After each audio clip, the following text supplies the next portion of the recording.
I think we're live, are we? Looks good. A bit of an overcast day today. Next few days will be overcast. We have a typhoon expected to hit here tomorrow night. I didn't prepare a graphic, sorry, Etane. I didn't get a graphic. It's going to be a dead hit. Shall I go and do that? Get a graphic? Okay, 1 second, just a minute. I'll leave you with that image.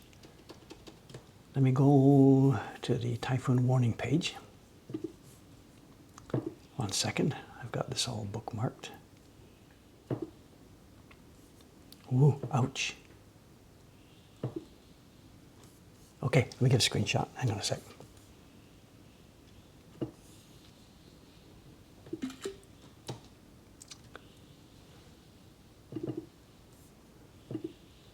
One second. Browse the latest screenshot. There we are. Okay, here we go.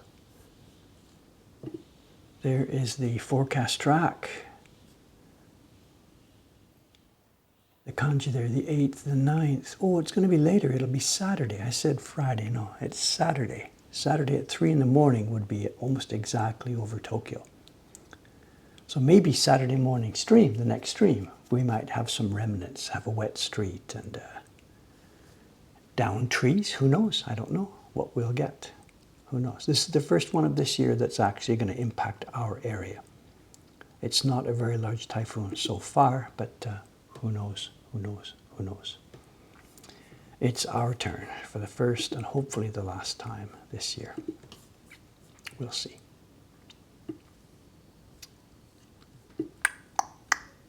Oh, good morning, good morning, good morning. Just got in here. Okay, it's going to be a carving stream, of course. We just finished one of these color blocks for the Kyoto Journey number 5 print on the last stream.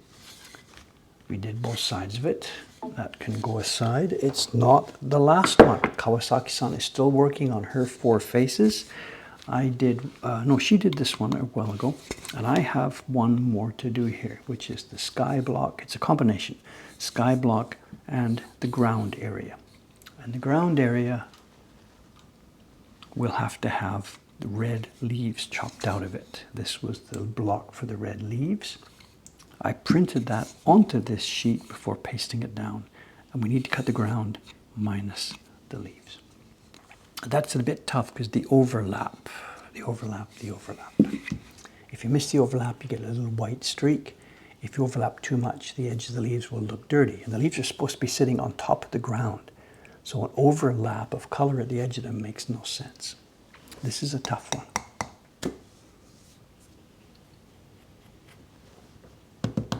Okay, what's going on? What's going on? We've got some, oh yeah. We had some visitors yesterday from South Africa. I don't know, perhaps some of them are here, or you might know what they are. It's a school in South Africa. They came by. There was 40 students. Luckily, all of them didn't come in the room all at once. The teacher and a few more. What was his name? Andrew Gould brought some of his students in, and they left a little souvenir. Something to do with their school. There's a meaning for it. I don't know, and I don't remember the name of their school. It's in Johannesburg. He mentioned it to me, but I can't remember it. So I say, do we have a fun show and tell today? Stress. Give me more stress, why don't you? We have a show and tell. I have grabbed a folder of books, a folder of prints from upstairs. It won't be like the last show and tell, a single print from the shop. Whatever, it's a folder of prints. We will find something in there, hopefully of interesting. Don't stress me too much on this, okay? What are these? Oh yeah, this is a package of prints back from one of our printers. One of our printers in Ome. I know, in fact, this lady, Tsushima-san, she was the first, I can't say the first printer I hired because she wasn't a printer when we hired her. She was a local housewife out there. And I put the word out among our network out there. Is there anybody interested in coming to learn how to be a printer? And here we are. That was 2011. Here we are 12 years later, and she's turning in decent work. She doesn't do large scale stuff, and she doesn't want to do hundreds and hundreds of copies. She's got 3 kids at home still, but she is getting good at this.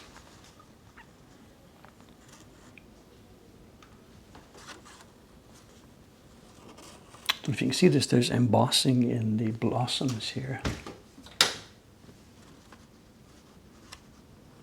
Yeah, you can catch it, Michelle. There's embossing in all the blossoms. Very, very nice little print. It's a small offcut from a larger Sudimono print, which I published, I don't even know, 20, 25 years ago or so. And she's done a nice, decent job. They came in yesterday, and we sent the payment information through to our accounts guy to pay her. But I can't send them to Omi yet because there is the chitty problem. Every time we make this print, we have the same situation. Any number of them have dots and whatever. Because this is a wide open print, we get stuff like this. And this is not Tsushima-san's fault. She's going to get paid for these, whatever. And if I can get those black dots out without damaging the print, out they go. If I can't, then we'll just lose a bunch of them. And this is the paper. This is crap that's inside the paper. Some of the prints we make, it doesn't really matter because the patterns are so vivid. And some of them, it matters a lot. And if we send them out like this, we've learned we get complaints. And there's no print, there's no copy that doesn't have some kind of crap like that on it. Some of them are more vivid than others. But I've got to go through and try and get these out. I won't do it on stream now, that's my job later on. I'll just chew through it during the day. Living National Treasure paper. I say chiri, you know, I'm using the word loosely. Some of those are actual bark. And that's a question of they didn't actually pick out the bark very well. But an awful lot of them, well over half of them, whatever, 80% of them, they're not bark. They're scraps of dirt from the workshop. They just don't keep their workshop clean enough. And I get it, they're struggling. It's just a family of 3 people, overwhelmed with orders, struggling to keep up. They just don't keep it clean enough. 80%, I don't know what number, I don't know.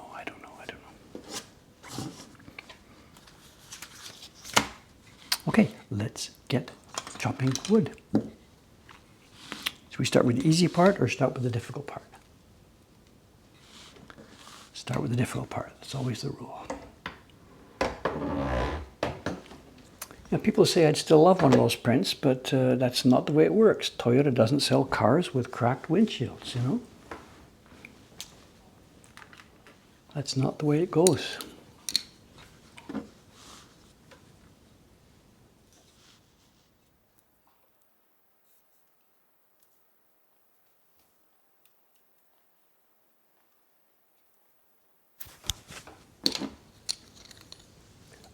Okay. Again, someone says those spots don't bother me. If they don't bother you, that's fine. And let me know your name so that we can send you the worst prints in the batch. If I knew in advance which people were picky and which people were not picky, that would really help us a lot. But we don't know. The ship sails at this, the convoy sails at the speed of the slowest ship.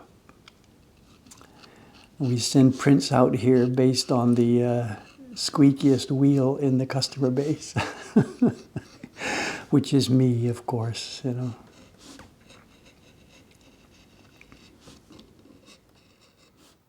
It depends on the print. You know, the Great Wave is extremely sensitive to chili, and this particular print is extremely sensitive. Other prints, the one we're doing right here, right now, for example, it's really not going to be so bad. There is a sky area, and if some specifically large piece of chili falls in the sky, we'll pull it out. But if that same specifically large piece of chili falls in the middle of these branches, I won't even notice it when I myself am looking for checking. So the busier a print is, the more leeway we have on this, but the more open space there is, the more trouble we have. And a lot of our prints, because that's the Japanese ethic, ethos, a lot of the prints do have wide open areas. Now remind myself, I'm going to leave the pink and cut away the dark. When we were carving this block, we left, you can see the shape, right? See the shape here? These are the same shapes that are dark gray here. They are going to print in red on this block. when it comes time to print it. So they should be missing from this block. This block is going to print a dirty color for the ground. So I have to leave the ground and take away the red. I mean, take away the black blobs that represent red. And I got to do it so we get minimal overlap.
That's the border all around it.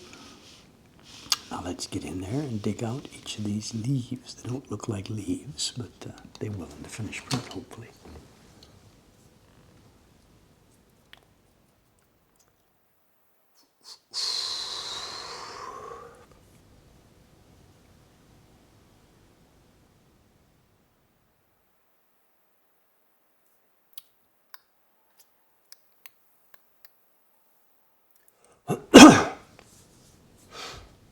Color blocks in the first print in the Hokusai series. I don't remember at this point. Is there 4 blocks? Key block and 3 grays, or key block and 2 grays? No, key block, base tone for the whole thing. 1 gray, 2 grays. 4. It's 2 pieces of wood both sides. 4 impressions.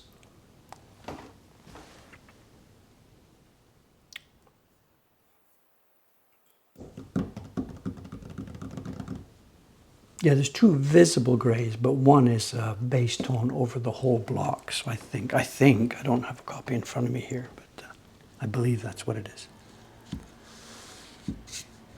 How quickly they forget. We forget.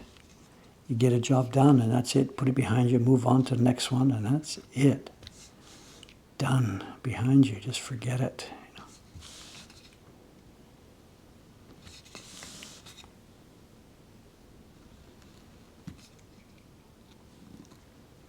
Somebody asked that. In fact, those people from South Africa who were here, the ones who left that little charm present, one of the students had asked. I can't remember the exact question, but it was something like, "You've made a lot of prints over the years. Can you remember all of them?" And I was a bit stymied actually at first. It's like asking somebody, "Do you remember your kids?" And I'm like, "I can remember my 2 kids and their names, but like there's 2 of those. But can I remember all the prints I made?" I know if you asked me to sit here with a piece of paper right now and make a list of them all, I think I'd be able to do it, but I would have to work it out, like group by group and year by year. I couldn't just sit here and rattle them all off to you. I couldn't do that. And I wonder along the way, if I tried to do that, if I would forget some of them. I don't know. I know the question actually was asked probably in a bit of a different mood than I was able to answer, because these were students at like an art school or an art college.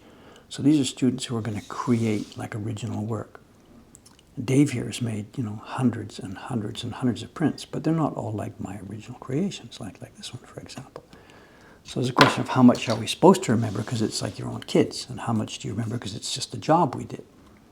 I think during the conversation we had, I tried to bring up that, would you ask your local plumber, does he remember every kitchen sink that he's repaired, And I kind of doubt he does that. There's a generic kind of work that he does. I don't think every single job in that genre would be memorable. And my work, I think, falls into that category.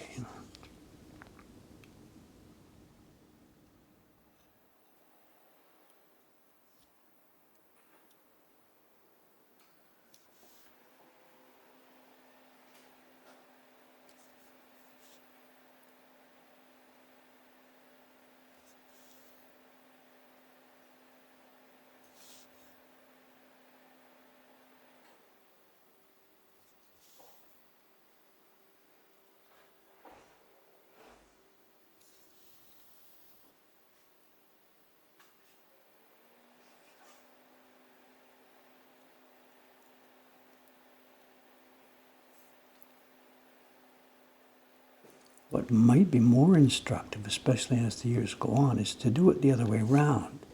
To come up to me with a print and say, "Hey Dave, hi, here, look at this. Is this yours? Do you remember this?"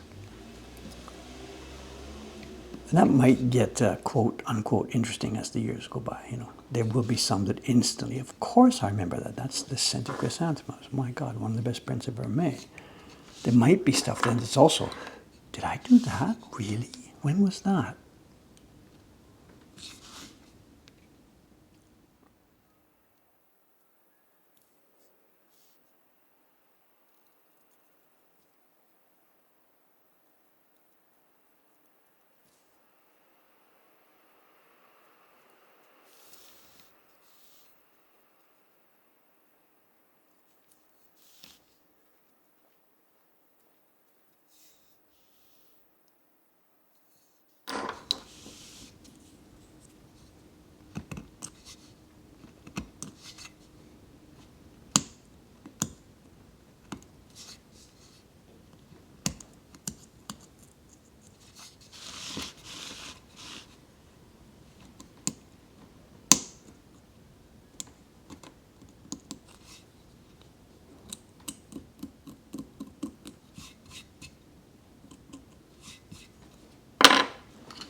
should we get getting closer? I don't know.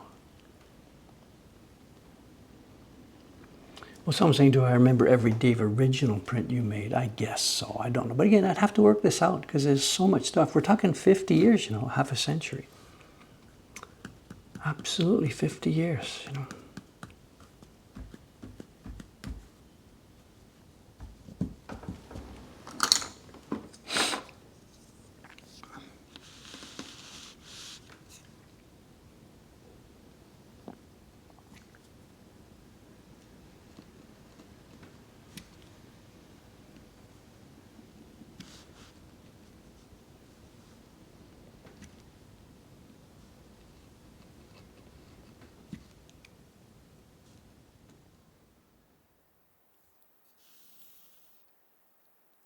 There's a related question of how much do you remember about the people, and I failed yesterday on one case miserably.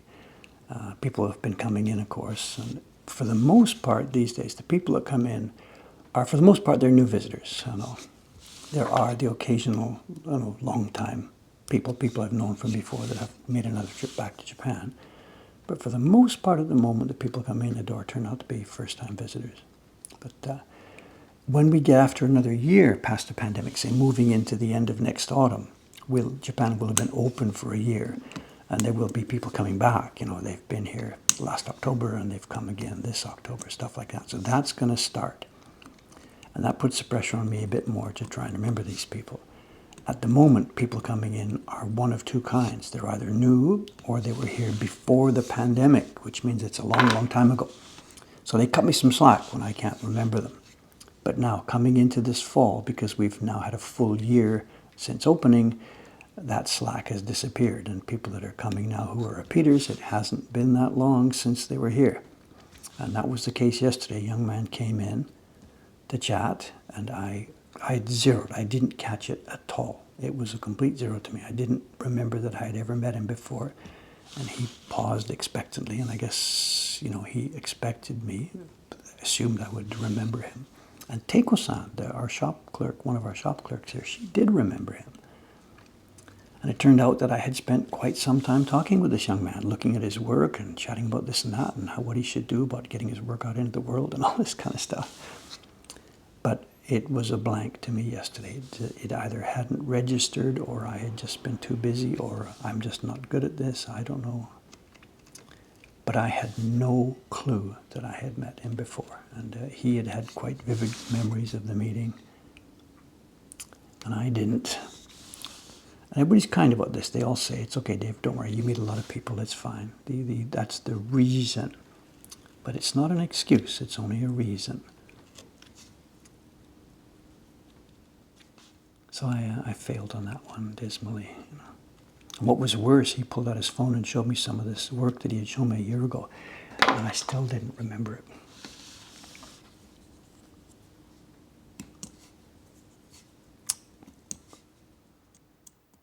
Again, everybody's kind about this, but still,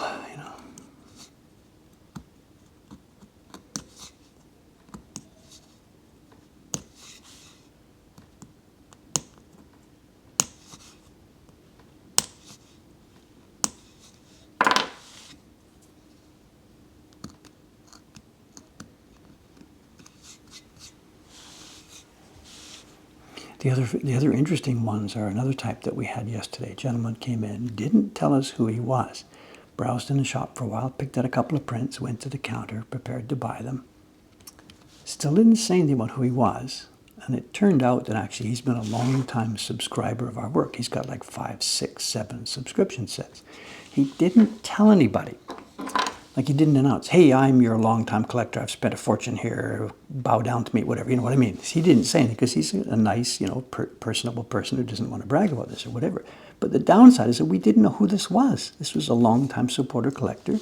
We didn't know. We just saw some guy in the shop. We didn't know. But it turned out that he asked for his print purchased yesterday to be posted to his home. And that's the point where the name and address comes in, and bingo, bingo, comes to my desk, and I realize that I know who this person is. So now I can talk to him with some sense of familiarity. Never met him, but I know something about his history. And a couple of keystrokes brought up his account page here, and I could see that he had like six subscription sets. And even he didn't realize when I showed it to him, even he didn't realize how much of our stuff he had. So, you know.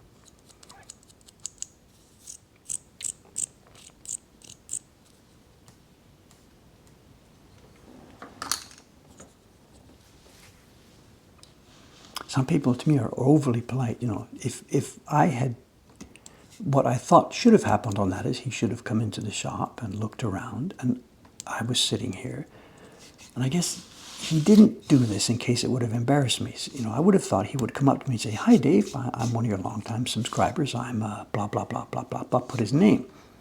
But if he does that, then there's the danger that Dave would sit there and go, "Huh? Huh?" No. Now, as it happens, I did remember his name. It's a bit of a unique name, and I knew who he was once we had learned his name. But I guess that's it. He's trying to be careful of my, you know, instead of coming up and saying, you know, introducing himself, and I would have drawn a blank. So he played it safe by not announcing who he was, and left it for us to find out, you know. There's all different types of these interactions, you know. And more, it's always people are friendly and kind, and if I don't quite catch on to it, they're easygoing with me, you know.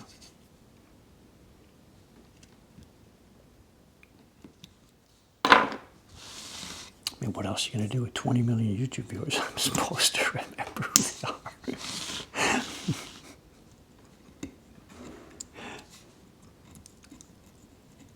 The other thing too, when people take a picture, you know, lots of requests for can we take a picture together, and we're sure. I hop out of my desk and we take a picture together, and there we go.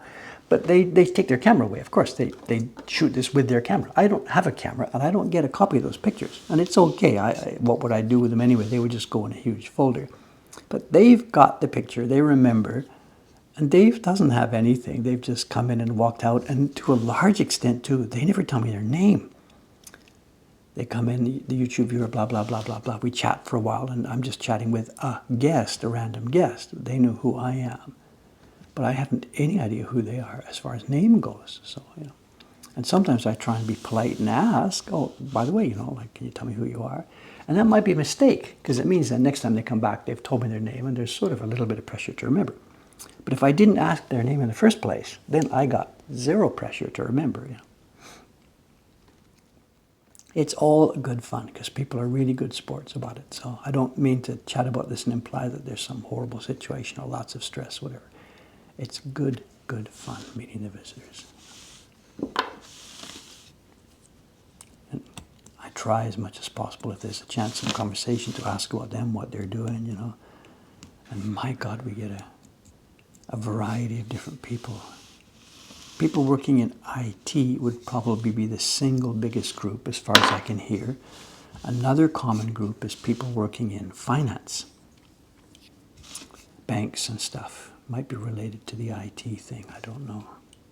Another common group is people who are educators. You know, maybe they're art teachers or whatever, or people who have been using the YouTube videos in their classes. That's another common group.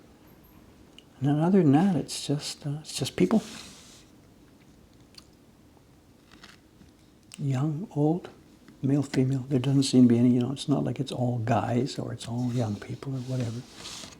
Any variety. Any. Heavily tattooed, no tattooed, all kinds of people.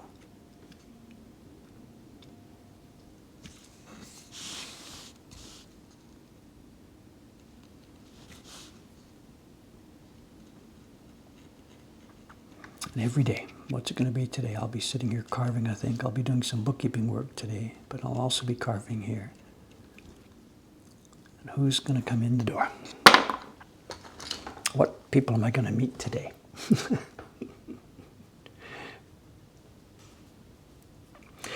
So I think at some point one of you talked about Twitch code. Somebody talked about that. Oh, it's months ago now. I know when people can see, I've been watching you on the internet, whatever, I usually say, oh, YouTube, that's right. And 99, well, a huge amount of time they say, yes, YouTube. But now then somebody says, oh, you have a YouTube channel? Well, I've been watching Twitch. So it's mostly YouTube, but to some extent there's Twitch, because of course the viewing is skewed. Many people watch the long form YouTubes than watch these streams. But yeah, the idea that there could be a secret handshake or code that only I and all the Twitch viewers know, and they could come in and speak the secret password and I would know, you're in the Twitch chat, you know, so.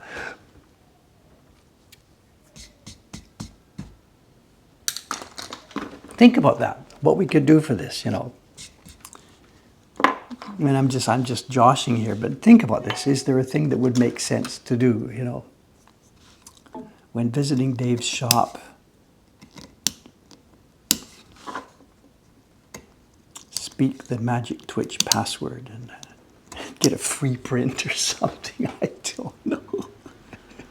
Oh, that's what we could do. We've got these things still here to show. They're stacked up on my desk here. Speak the Twitch password and get a seal. It's not garbage. Maybe we should do that and show the girls in the shop how to do that. I don't know. Yeah. Hey, Dave, is the paper out? Yeah, that's right. That's right.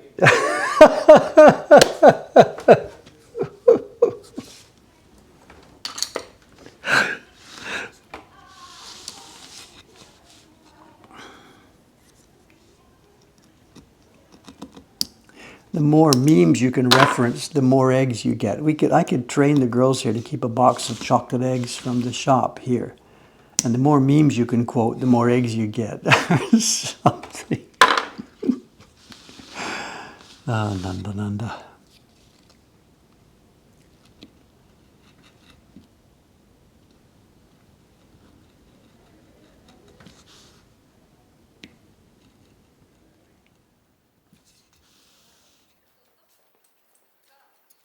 I see a moment ago there I saw some quick comments. Someone talking about my fingernails. They are too long again. I'm sorry. I apologize. I realized it once the stream started. I realized, oh, Dave, it's way past time to cut your fingernails. And I don't think about it during the day. I don't see it or feel it or recognize it. The only time I think about it is when I sit down to carve and it's already too late. So I'm sorry. Yes, my fingernails are too long. No specific reason. There's nothing to do with the work. I'm not playing classic guitar here. It's just carelessness. I'm sorry.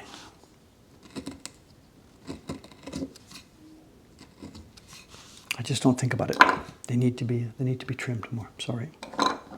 Hair too. I think the current plan is I'll be going to Ome one day next week to get my hair cut and to talk to the staff there about a couple of things. I'm not sure how to do it. I might go out there on the shop day off on Tuesday. I might go out there Wednesday night. Miss the pool.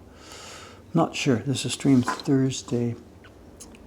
I don't really have any work out there that I could do that would be streamable, so I'm not so sure it makes sense to do an Ome stream this week. Next week. We're talking next week. The typhoon will be long gone.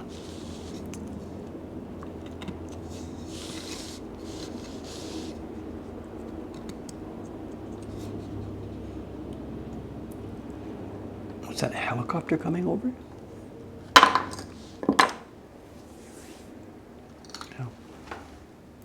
I'm not sure. If I can think of streamable work, we could do that. We could have an Ome stream on Thursday. It means taking all the camera gear out there. Let me think about it.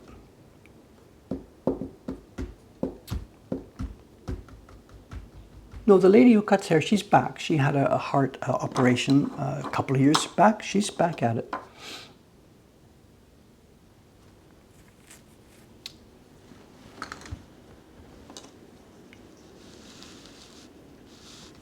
I don't think she would retire. She's having too much fun, you know.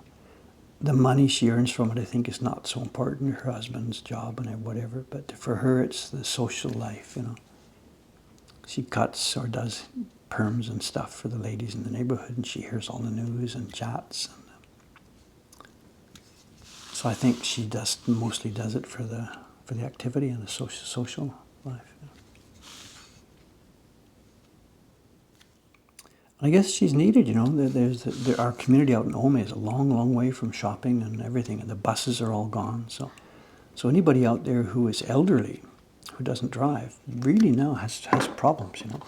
If you don't have family members to support and take you in for shopping and stuff, you're in trouble. And that's why there's so many empty houses out there. The elderly people have gone off to live with their family or a nursing home or died, and the houses are empty. I read that last week I saw the figure nationally 1 in 7 houses are empty at the moment, but in Oma it's way more than that, way more.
Another chopper. Something going on with the traffic this morning, or escaped convict on the loose in Asakusa. Lock your doors.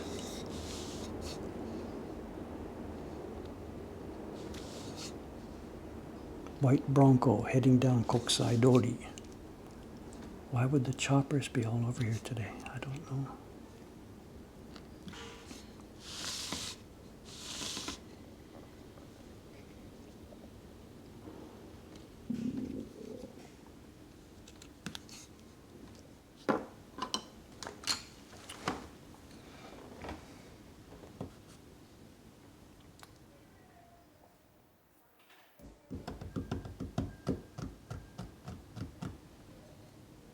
Someone says, I'm tempted to go to teach English in the Asian country. The thing though, if you're looking for an empty house, you are not going to find an empty house in the same location as English students. English students are in the big cities.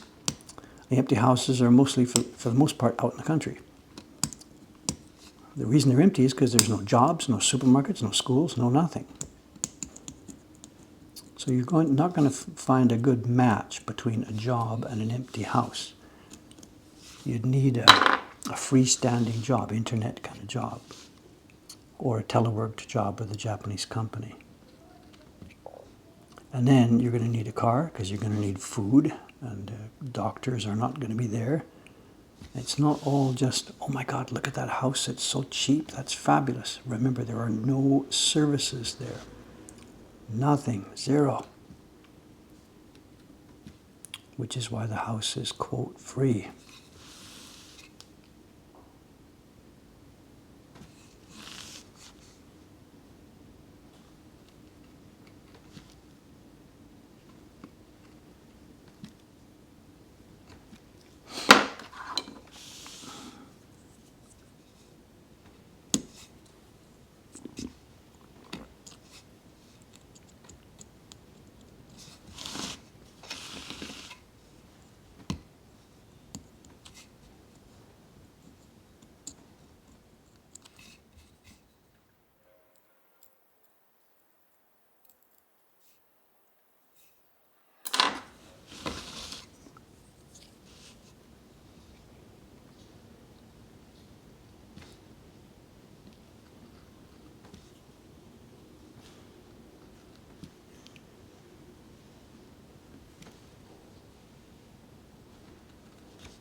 Is the snap sound the wood breaking off from the peel? No, I have the pry bar here, and we're just, the snap is the chisel itself.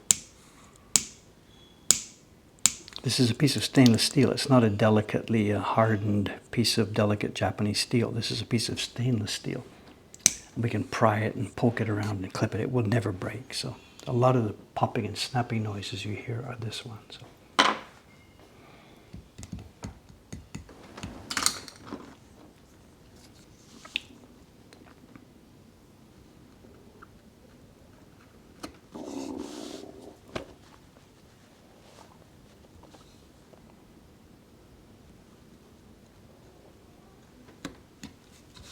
You didn't hear that.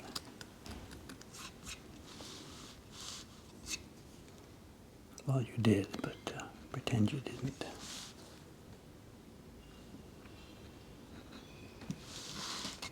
Light dinner last night.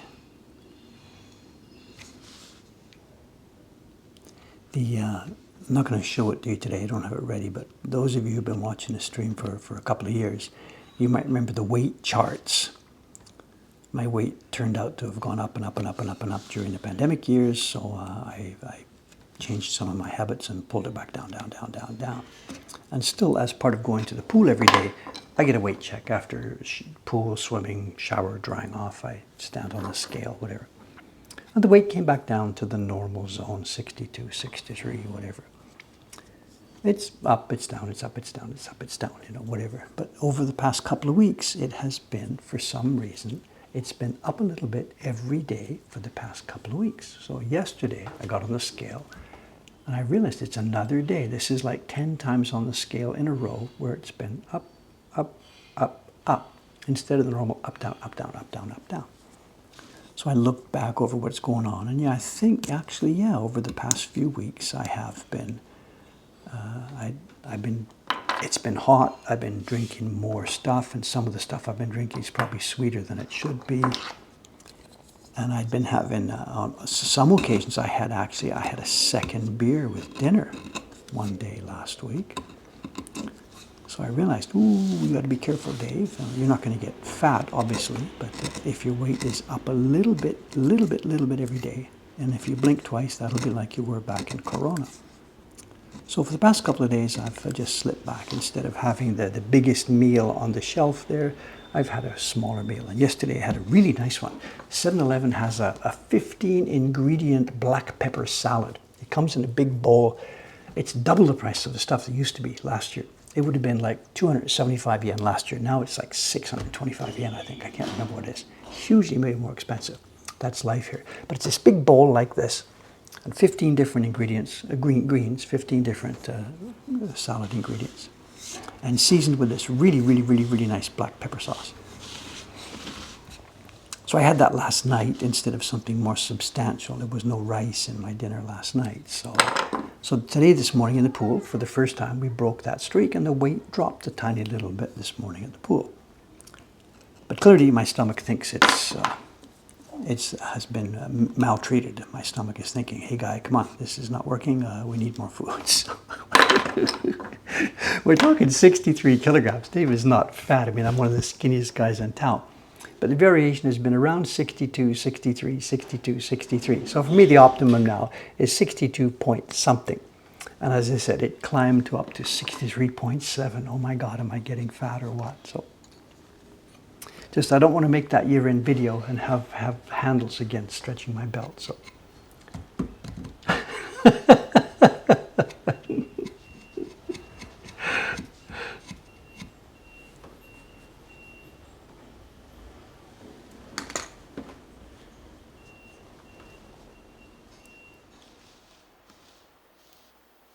First world problems, whatever.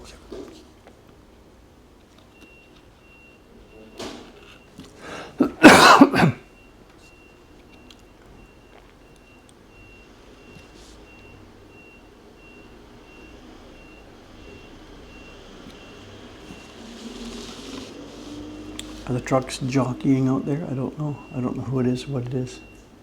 Is that the Oshibori truck? Or just some random truck? Who is that? I don't know. No sign on the door. No idea. We'll have to see.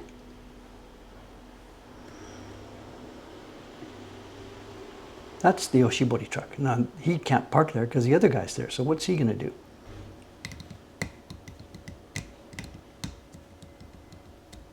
Oh, and it must be the greenery truck down by the, yeah, there's trucks everywhere. The truck in the middle with the open back door, that's the greenery truck changing the greens at the cafe. It's what do you call it? Not a flower rental place. They rent potted palms and stuff for the coffee shop, and every month or every couple of months they come and they change them in and they change them out. So that's the truck on the left here. The one on the right, I have no idea, and the one that just passed, that's the Oshibori rental truck. This guy, I don't know what this guy's doing. We interrupt this program.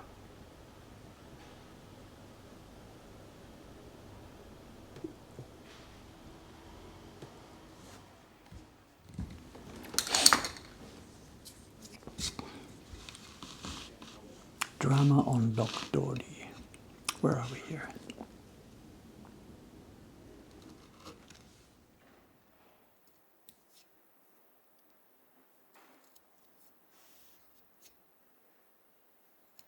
I think if I put that camera outside and just left it on all day, there'd be people that would watch it. We're not going to do that. There's privacy issues and all that kind of stuff. But I think there would be people who would watch it. Oh, that reminds me. Speaking about watching video mindlessly for long periods of time, I got emails, a bunch of emails last night from YouTube, of automated emails announcing policy changes and stuff. And there are, at least as affects my YouTube account, there are some policy changes coming with advertising. And I'd asked you guys about this some months ago. I had heard by the grapevine that YouTube was going to change their system so that creators can no longer turn off the ads. At the moment, if you don't join their AdSense program, they will run ads on your videos and you don't get paid. The only way to stop it is to join the AdSense program, become a partner, I forget the name, verified partner, and then you can turn the ads off. And that's what our current status is on YouTube. I'm a partner, I have an AdSense account, but all the videos that I can turn it off are turned off. One or two of them, there's a bit of music playing in the background, and I can't turn the ads off on those. There is an ad forced on me, and the revenue goes to the person who owns that little clip of music that's playing in the background. Anyway, long story short, we have ads turned off on all our videos. The announcement that came up last night, part 1, part 2, part 3, part 4, part 5, it's talking about when you choose to put ads on, you can choose the pre-roll, the post-roll, the ads that allow people to click and skip, the ads that are not skippable, blah, blah, blah, blah, blah.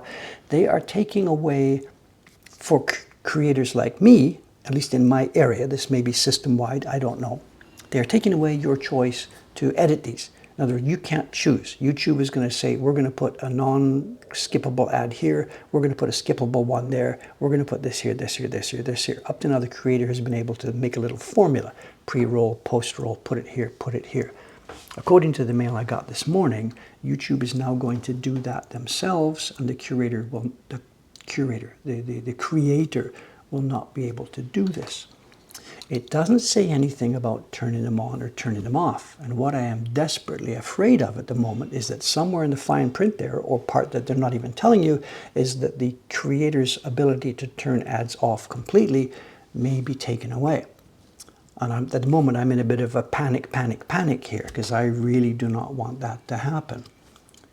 So I don't know what's happening. These changes they made in the email, I don't have it in front of me right now. It's something like they're announcing this in advance, and this is going to happen the first month of 2024 or something, or it's going to happen October 1st. I don't remember the details. But things are changing.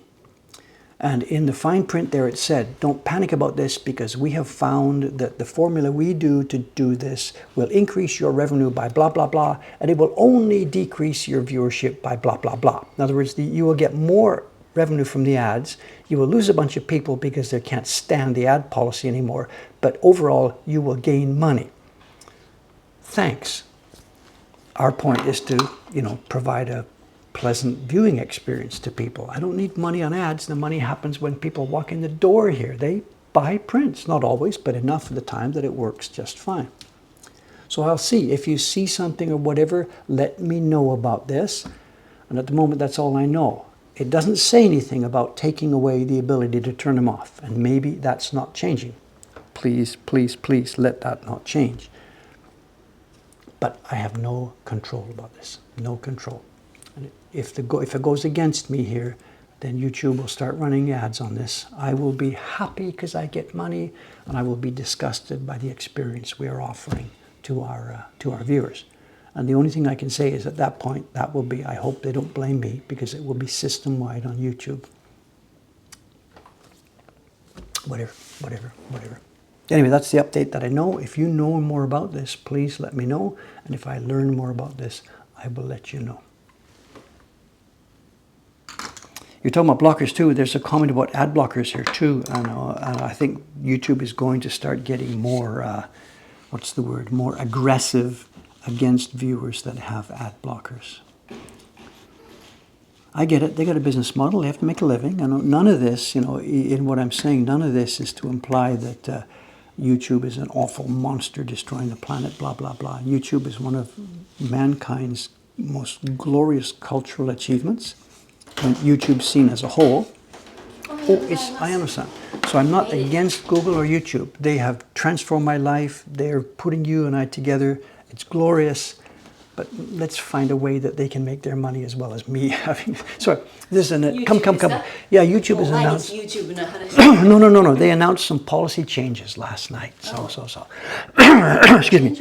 Well, yeah, no, it's whatever. I'll talk to you about it later. I just finished explaining to all these people, so I don't want to go through it all over again. I'll chat with you later. At the moment, it seems nothing's going to impact us, but I haven't read all the fine print yet, and it could be that they're forcing everybody to run ads.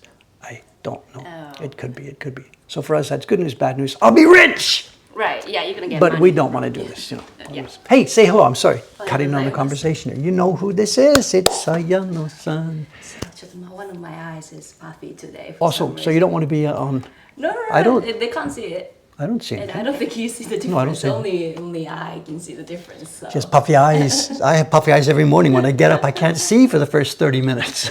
So, whatever. 30 minutes is an exaggeration, but whatever. No. Most of us, right? When we wake up in the morning, it takes a while to get things opened up. You don't think so? I don't think so. Really? Well, maybe it's age. I'm 100% awake. So, and I'm hungry already when I wake up. Yeah, but I'm talking about the ability to see, your eyes don't get whatever, I guess it's age or whatever. I have to wash my face. Before I wash my face, it's not that I can't see anything, it's that I stumble down the hallway towards the bathrooms. Am I in trouble? I don't know. I don't think so. Hey, here's the paper-making star. Yeah. Also, too, I don't know if you didn't notice this, maybe you don't care, I don't know. The 4 sheets of paper that we brought back from the paper making workshop. Hi, I don't know where they went though. He should notice, it's okay. Yeah. I stole them and they are in the collection. They are in the Mokuhankan collection labeled on all this. Hamada-san, Ayano-san, one, because I think you can laugh. We're going to make a YouTube video of this. It's going to stay on YouTube for a zillion years. And I think the pieces of paper we made, if you take yours home and I take mine home, they're just going to get lost. They're going to throw in a drawer. They'd never be seen again. So they are carefully filed in the collection. You go out to look at it anytime you want to come and look at it. And maybe at some point when there's an exhibition of different YouTube-related stuff, here's the sheet of paper. Here's Ayano-san's paper next to that crappy thin one that Dave made back in 2023. This is an exhibition. I'm talking 20 years in the future. So I put them in the collection. I was wondering where the paper went, but I stole them. I didn't even pay for that paper making experience anyway. So I was like, I'm not gonna demand. Hey, where's my paper? I should print a screen grab and put it with the paper. Well, I think the video, like I said, I'm trying to find some time for this later this week. And that might be something I can do. I'm going to take a day in Ome next week. And I might take my hard drives and do some video editing in Ome and try and get that thing turned into a YouTube video. Because I'm so far behind schedule on YouTube. And if I don't put something up soon, the algorithm is going to say, this guy died 6 months ago and we don't need to keep his channel going. So but yeah, if you are to edit a video, I think, going to Ome is a good idea. It might be a good idea. Yeah. Instead of you bugging me all the time, those 2 ladies will bug me all the time, whatever. Not really. You're busy with Yamada-san lately. You spend more time with Yamada-san, not me. I'm getting criticized here because now the paper, I've hidden all the paper and people can't see that yours was so much better than mine. So, hey, we're going to put this on YouTube. We will show my shame in public. Relax. I got no trouble with this. Tom 1060, we need to photograph those sheets for the online collection. We'll talk about that later, but at the moment they are preserved in the collection in a nice file folder labeled as to what they are. They are, if you're okay with this, they're preserved. The next step, I'm gonna be YouTube washi paper making stuff.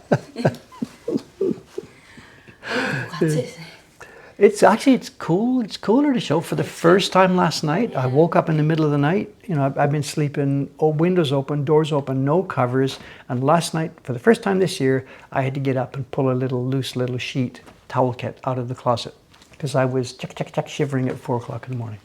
Sad summer is gone. So, well, not My yet. favorite Not season yet. is But, gone. that was for me. That's the first click of the change. No, it's the second one. A few days ago, I heard Akinamushi. Next to Sensoji there, next to the pond. Bell insect, suzumishi. So we heard them here for the first time a few days ago. The brr, brr, brr, brr. In the evenings, they're chirping, looking for their partners. And that usually happens in August. It happens somewhere, I don't know a date. Here in Tokyo, it happens late August, August 20th or something. And the other day, for the first time, I heard them here in Asakusa. So we're like 2 weeks late on I guess autumn they getting start here. showing up earlier in Ome because of the, Maybe it's climate. of course it's that much more elevated. So. I didn't enjoy Japanese summer that much this year, so. No, nobody did. And I think most places around the world have the same feeling. It was not a good summer. I spent like 2-3 weeks in the UK. It was much colder. I mean. Someone says it's really hot in the UK right now. Somebody says. Are they? I don't know. I'm just reading what the chat is. So this someone says it's pretty hot in the UK right now. But the UK is a big place. Whatever. I don't know. Right. What's going on? So. Okay. Yeah. Good. There's not a bunch of stuff. Just the usual things in your inbox. There's a couple of orders. These people have to grab something, I think. Yep. And I think I need your help Your after. Ukiwa Heroes. Yes, that's my party. As soon as we're off the stream here, I will jump upstairs and I will be at your service. Okay. Thank you. My eye is better now. We don't notice it. What? No. While I was talking to you, like my eye got better. Actually, I feel like less puffy now. Thank you for your help, Dave-san. Maybe She came to because of see this, Dr. Dave again. Yeah. Okay, see you in a few minutes. Thank you. Bye-bye. So I'm saying, does she work in the Dave's store? She doesn't work in the shop itself. Ayano-san is what you would call, if you were going to make a job description for her, you would call her our customer service agent. When you order something online, she's the one that says, hi, this is Ayano from Mokuhankan. Thank you for your order, and we're going to do this and shipping and whatever. If one of your prints gets lost and you write to us, she's the person that replies to it. We had one the other day. Somebody bought some prints in the shop. We sent them to her home in France. They arrived home before she did. Normally we ask about this. How long are you going to take to get home? She'd given us a date. We had estimated it, and the delivery service did it in 24 hours instead of the normal time. So the package went there. She wasn't there. It bounced back. So that kind of discussion, I understand, handles all those sorts of things.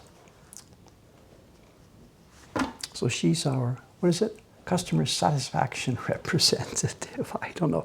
The downside of the job, and this is something I really, really, really have to be careful about and to work on, is because most of it flows through smoothly and easily. The orders flow, they get shipped, they sent. There's nothing just to thank except a thank you email. So most of her time is spent with the exception handling. The customer got the wrong print, we made a mistake, or the package got lost along the way, or the customer, we had one last week, he changed his mind. He bought it, paid for it by PayPal, we shipped it, then he said, oh, I've changed my mind, can I have something else? These things come in, these things happen. So most of what Ayano-san does sometimes is it's problem solving, problem handling. And as a result, her job sometimes is not so much fun. She opens email and, another one lost. And it's not fun for her. So if I don't keep this in mind, and if we don't make sure she has other things to do or, whatever, her job would become drudgery, no fun, and she wouldn't stay. And that's the challenge for me, to try and make sure we keep her job interesting enough, even though a lot of it is dealing with quote, problems, unquote. And 50 plus years ago, I was in exactly the same situation at the music store. I was the guy dealing with the problems. And I just, one day, I had enough. I just do not want to do this anymore. This is no way for me to spend 8 hours a day getting money in return for spending 8 hours doing this. And I quit, you know. I came back later for a different job. But, so I have to remember this, remember this, remember this. Yeah, she gets the positive emails too. Thank you. Somebody's saying you like the print. We do get those. I didn't mean to imply that it was all her job is a horror story. Of course, of course. There's the nice emails, the polite emails, the people who say thank you. Of course, that's part of the problem, part of the job too. But overwhelmingly, most of her time each day is spent problem solving, you know, trying to fix trouble.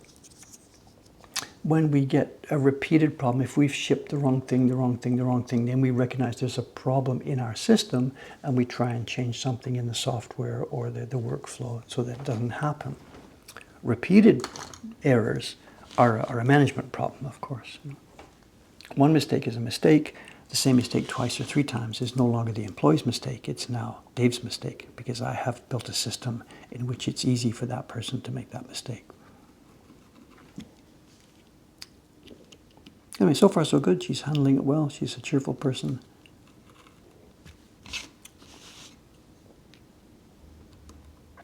But I do have to keep this in mind, and I do have to make sure I do something about it before it goes out of control.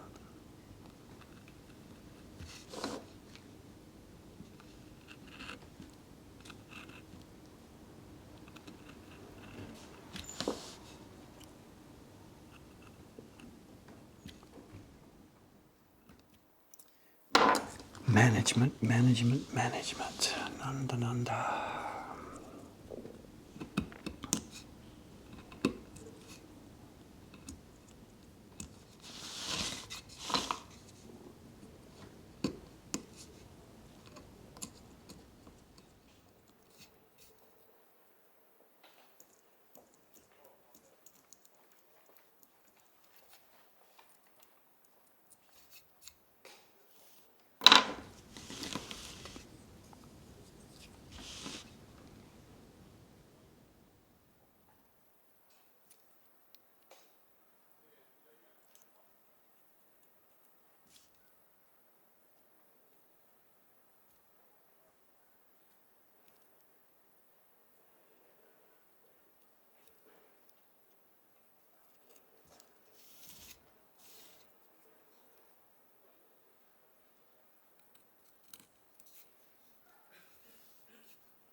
Speaking about the emails, you know, there's a group of emails that come in that are not Ayano-san's responsibility at all.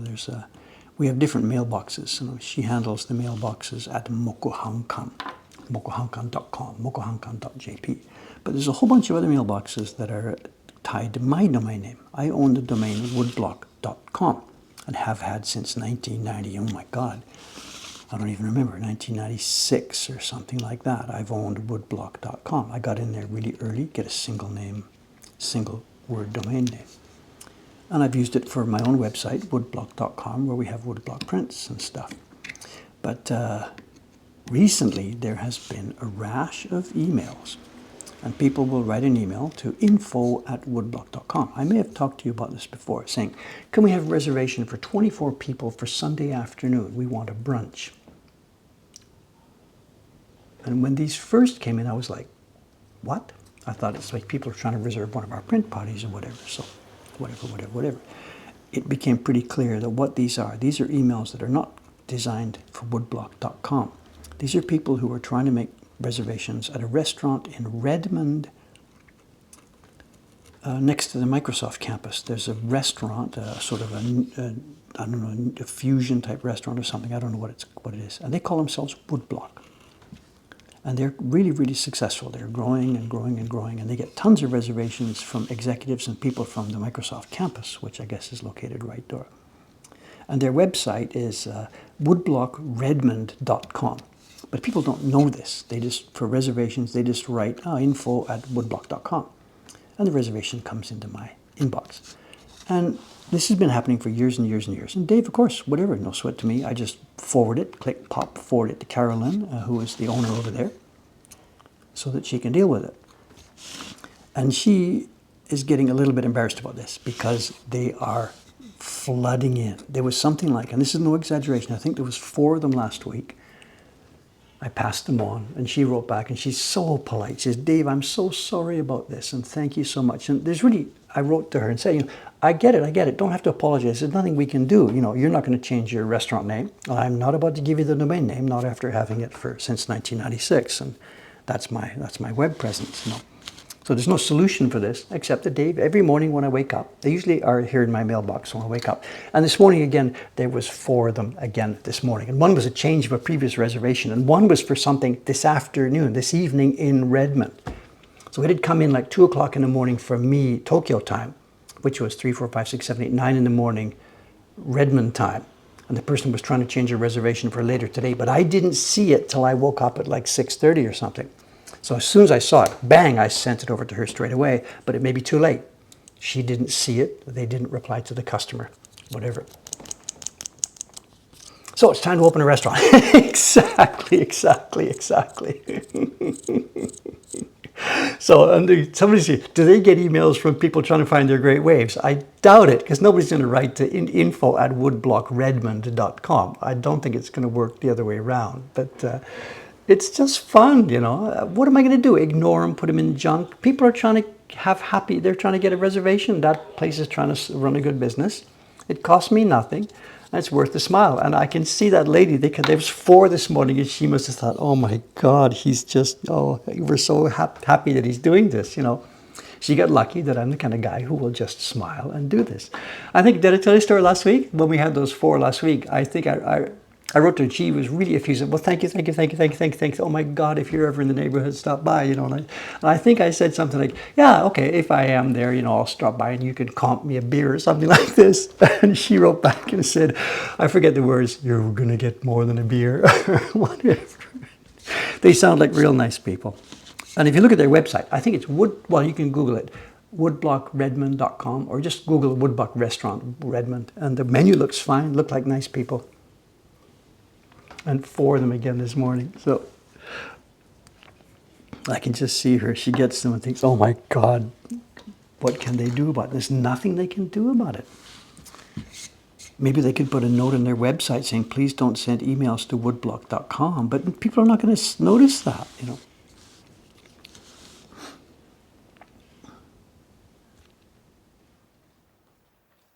It's fun. It's just nothing but fun. And if I am ever visiting the Microsoft campus, whatever, called in for a meeting with Bill or something, I'll have to drop by there,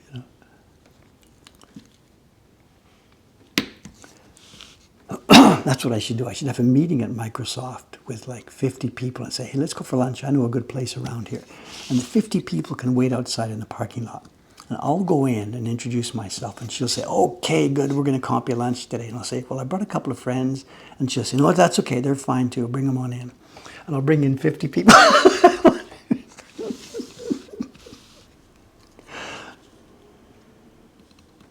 No, I wouldn't do that to her, of course.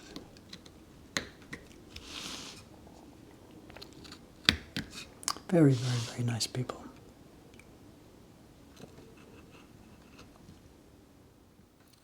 Some of the reservations are big. One of the ones this morning, again, I forget. I think it's like 24 people.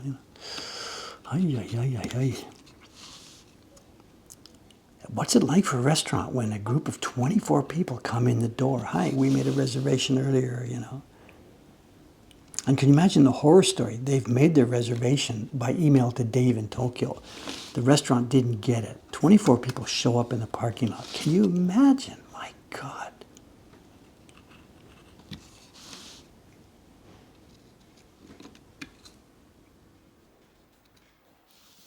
So yeah, I'm sure if I am ever there, she can comp me a nice dinner, I guess, and I will happily chow down, you know.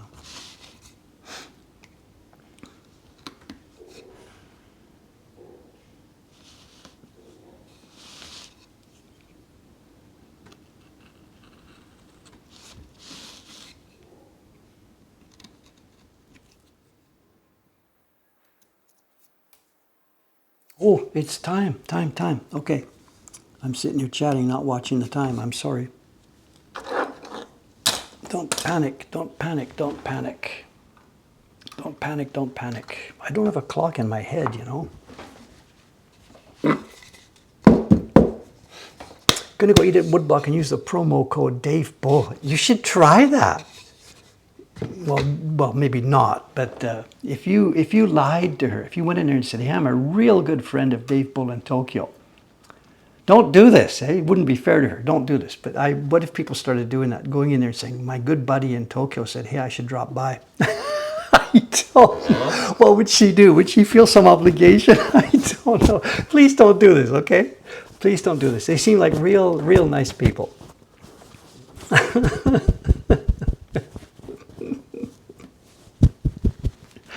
Okay, what time is it? 9:18. I'm sorry I'm 3 minutes late with the show and tell. It doesn't matter because it's not a single object. It's a folio of books. The books, the prints we're going to see here are all on our collection website in super high resolution. If you see something in the next few minutes that you think you would like to investigate a little more detail, it's on our mokuhankan.com/collection website. What we're going to look at today, we'll skip this one for the moment. What we're going to look at today is a few of the prints called surimono. These are akashiban surimono. You know the genre. Surimono are prints with a poem or a fragment of a poem or a whole ton of poems. And they're made super high deluxe. They were made originally back in the 1820s, 30s, 40s was the top era for making surimono prints. And in the 1895, 1900, 1905 area, a company in Kyoto, Kobe, made a whole bunch of reproductions of them to a very high standard. This one is a reproduction of a hokusai design, and it's a little bit creepy. It's a creepy insect, and it's beautiful. These are on a really thick, almost cardboardy type paper. It's hard for us to imagine how they were printed with such delicacy on such thick, apparently difficult paper. Now I have mined these. You've seen this image come up on one of my own reproduction prints. And they are just so beautifully and so tastily done. I don't know if this is a cricket or what. I think somebody says semi. I don't think it's a semi. I don't think that's what the legs look like. I think this is one of those insects that makes a singing noise like a cricket, but I don't know. Don't quote me. I'm not an insectologist. The carving is all, of course, in imitation of brush strokes. Beautifully done. And a little gradation around the edge of the moon in the sky. It looks like nothing when you see it close up, but in the back we see, of course, a full moon. And then leaves that are. And the prints are so much pleasure to look at, to put in your hand, and to hold. Some of them, again, this is the kind of print folder that if this building caught fire, what do I go and grab? And this is the one folder that I grab. I tell the same story every time with a different folder, whatever. I would die in that room, my hands full of folders that I had grabbed to run outside. Someone's got the link for us. Thank you very much. Lost for words. Chocolate egg for you.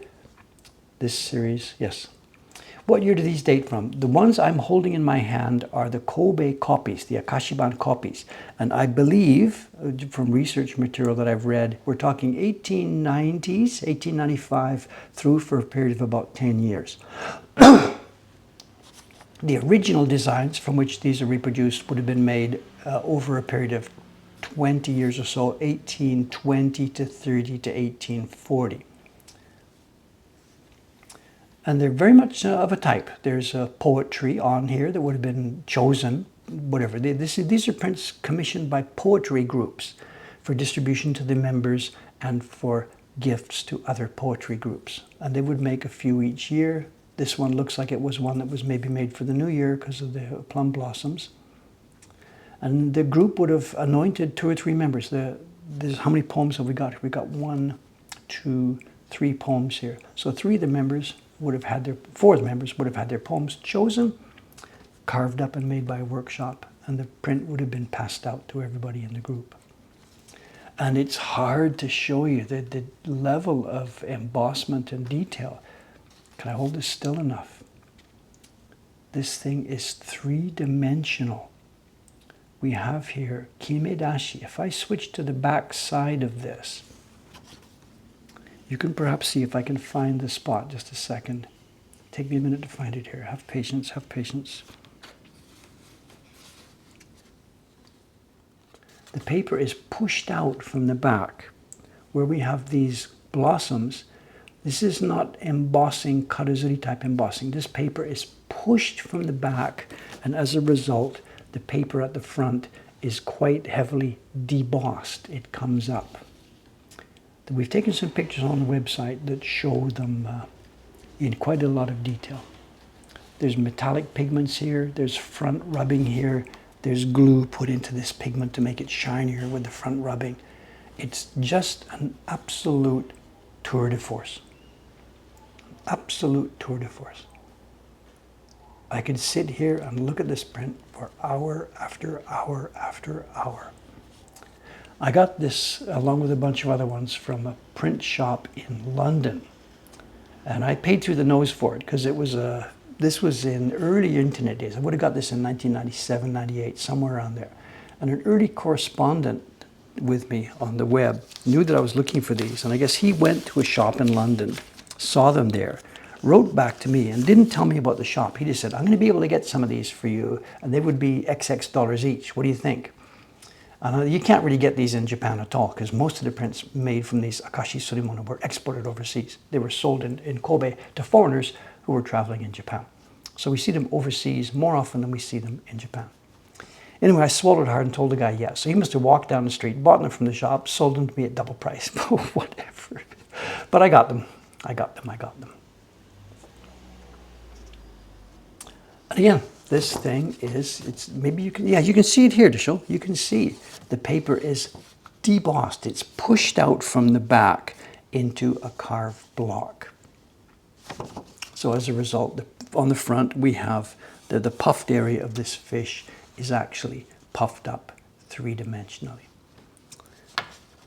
Now, too much of this is not really a good thing because woodblock prints inherently are supposed to be flat graphic objects. For most of Japanese printmaking era, there were no shadows, there was no realism, there was no 3-dimensional aspect at all. But these surimono prints push the boundaries of that. They're modeled, they have gradations, there's far more of a 3-dimensional approach. And they're out of their time because of this. 1820. This would have been made around 1820. What was happening in Western art at that time? Here's our designer, Gakute Harunobu.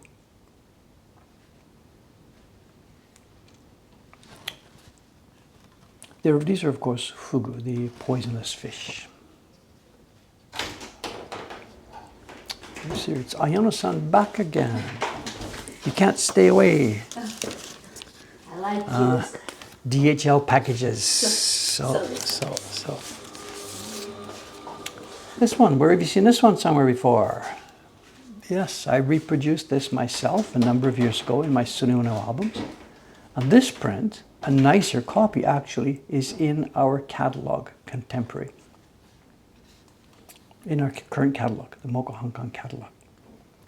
It's Ebisu Daikoku, 2 of the 7 lucky gods, Shifukujin, 7 lucky gods. These are 2. This is Daikoku and Ebisu. Daikoku always posed with his magic hammer and his bag of inexhaustible bag of riches, and Ebisu with his catch of a bream, a sea bream, known in Japanese as a tai.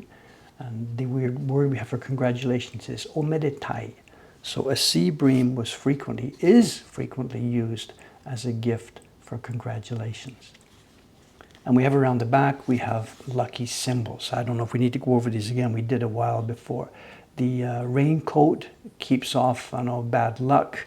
The magic straw hat keeps away two kinds of evil. It keeps away robbers. It renders you invisible from two kinds of evil. One being robbers, the other one being the tax collector.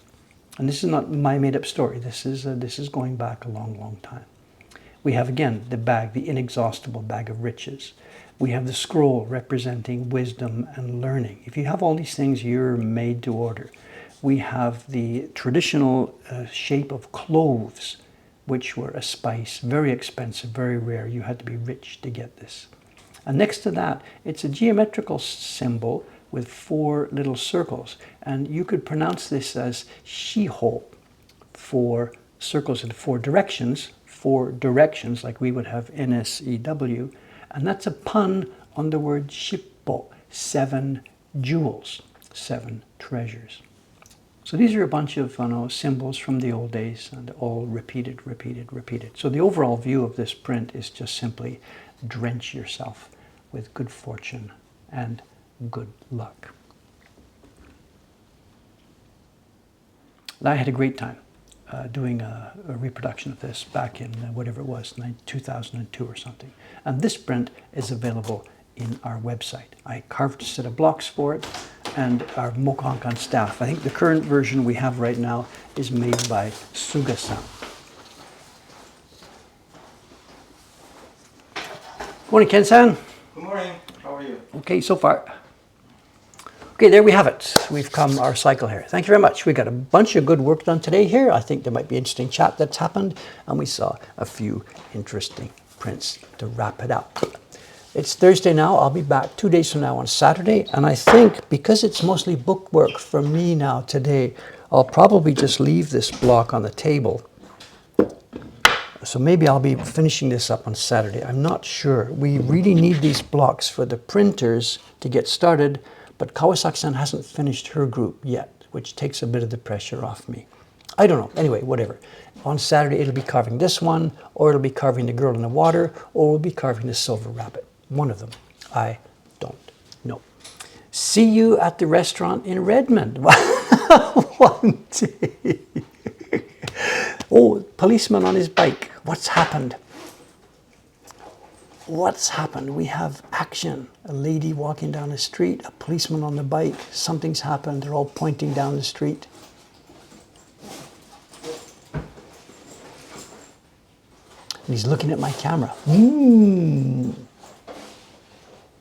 Seems like not too much of an emergency. Was it just directions? Was he here earlier? Was he looking at the camera while I was busy chatting with you? I don't know. Maybe I will get a visit later. Who knows? Who knows? He's still hanging around out there. Okay, I better get out there. Okay, gang, thanks very much. I'll see you on Saturday morning. Let this lady walk by and we'll shut her down. Bye for now.